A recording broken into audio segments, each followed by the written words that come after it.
Hello दोस्तों, civil steel foreman परिवार में आपको स्वागत है। मैं आपके साथ विनेश। आज हम बात करेंगे लैपिंग लेंथ के बारे में। एक फ्रेशर इंजीनियर या स्टील फोरमैन को पता होना चाहिए लैपिंग लेंथ कहाँ पे प्रोवाइड किया जाता है। आज आप लोगों को बताएंगे कॉलम में आप कहाँ पे लैप कर सकते हैं और बीम में आप कहाँ पे लैप कर सकते हैं। लैपिंग डालने से पहले आपको एक बात पता होना चाहिए कि कॉलम एंड बीम में कंप्रेशन एंड टेंशन जोन किस तरह काम करती है। कंप्रेशन एंड टेंशन जोन के बारे में पहले वीडियो में मैं बात कर चुके हैं, डिस्क्रिप्शन में लिंक है, आप जाके देख सकते हैं। तो दोस्तों चलिए चलते हैं हमारी बुक पेज में। हेलो दोस्तों, फाइनली हम लोग आ गए हैं हमारी बुक पेज में। पहले बात कर लेते हैं, अगर कॉलम में लैपिंग दिया जाएगा तो हम लोग कहाँ पे डाल सकते हैं और कहाँ पे नहीं डाल सकते हैं। ठीक है दोस्तों, मान लीजिए ये एक कॉलम है, ये एक कॉलम है, इस तरफ भी स्लैब है और इस तरफ भी स्लैब है। अगर इसमें लैपिंग की ज़रूरत होती है तो हम लोगों को कहाँ पे डालना चाहिए। ठीक है दोस्तों, तो कॉलम में लैपिंग डालने से पहले हम लोगों को कॉलम की बेंडिंग मोमेंट किस तरह होते हैं ये चीज़ को देखने होते हैं। ठीक है दोस्तों, तो कॉलम की बेंडिंग मोमेंट कुछ इस तरह से होते हैं। कॉलम की बेंडिंग मोमेंट कुछ इस तरह से होते हैं।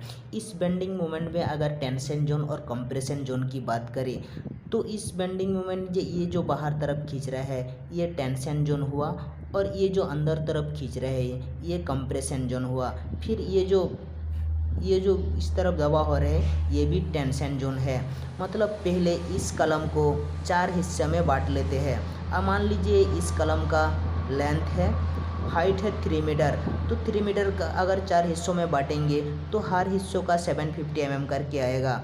ठीक है दोस्तों, हम पहले बांट लेते हैं इसी 4 हिस्सों के अंदर 2 जोन में बांट लेते हैं, ए जोन और बी जोन। ठीक है, अगर इस कॉलम में कंप्रेशन और टेंशन जोन की बात करें तो ये जो आप रेड कलर की ड्रॉ दिख रहे हैं ये हुआ आपका टेंशन जोन, और ये जो आप ग्रीन कलर की देख रहे हैं ये आपका सेफ जोन मतलब बी जोन।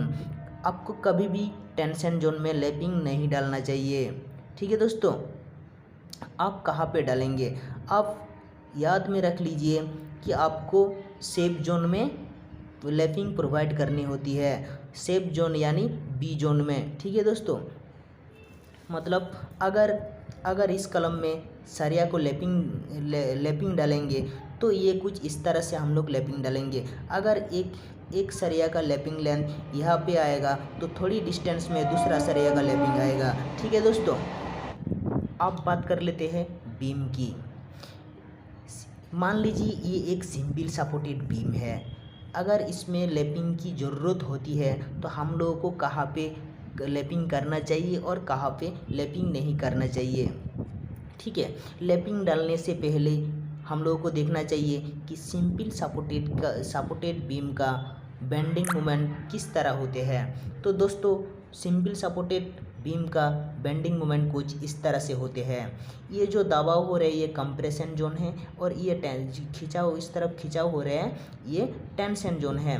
फिर ये जो कॉर्नर में आपको दिख रहे हैं ये भी कंप्रेशन जोन है और ये भी कंप्रेशन जोन है। फिर ऊपर तरफ जो आप दिख रहे हैं ये टेंशन जोन है।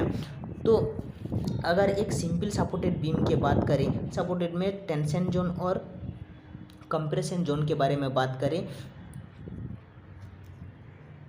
तो ये मान लीजिए एक सिंपल सपोर्टेड बीम है, ये आप जो रेड कलर का दिख रहा है ये टेंशन जोन है और ये जो ग्रीन कलर का दिख रहे हैं ये सेफ जोन है मतलब कंप्रेशन जोन है।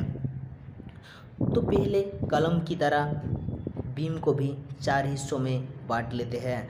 अगर बीम का साइज है 4 मीटर तो हम लोगों को कॉलम से टॉप की सरिया में अगर लैपिंग देने होंगे तो कॉलम की 1 मीटर तक हम लोगों को लैपिंग नहीं देना चाहिए और इधर से भी कॉलम की 1 मीटर तक लैपिंग नहीं देना चाहिए। मिडिल में जो 2 मीटर आएगा उसी के अंदर ऑल्टरनेट करके लैपिंग डालनी पड़ेगी। अगर बटम की बात करें तो बटम की मिडिल जो 2 मीटर है, मिडिल जो जो रेड कलर का दिख रहे हैं ये टेंशन जोन है, मतलब हम लोगों को मिडिल की 2 मीटर में कोई लैप नहीं करना चाहिए। अगर लैप करना चाहिए तो L4 में, मतलब 1 मीटर की अंदर करना चाहिए बॉटम की। ठीक है दोस्तों, आई होप आप लोग अच्छे से समझ गए होंगे।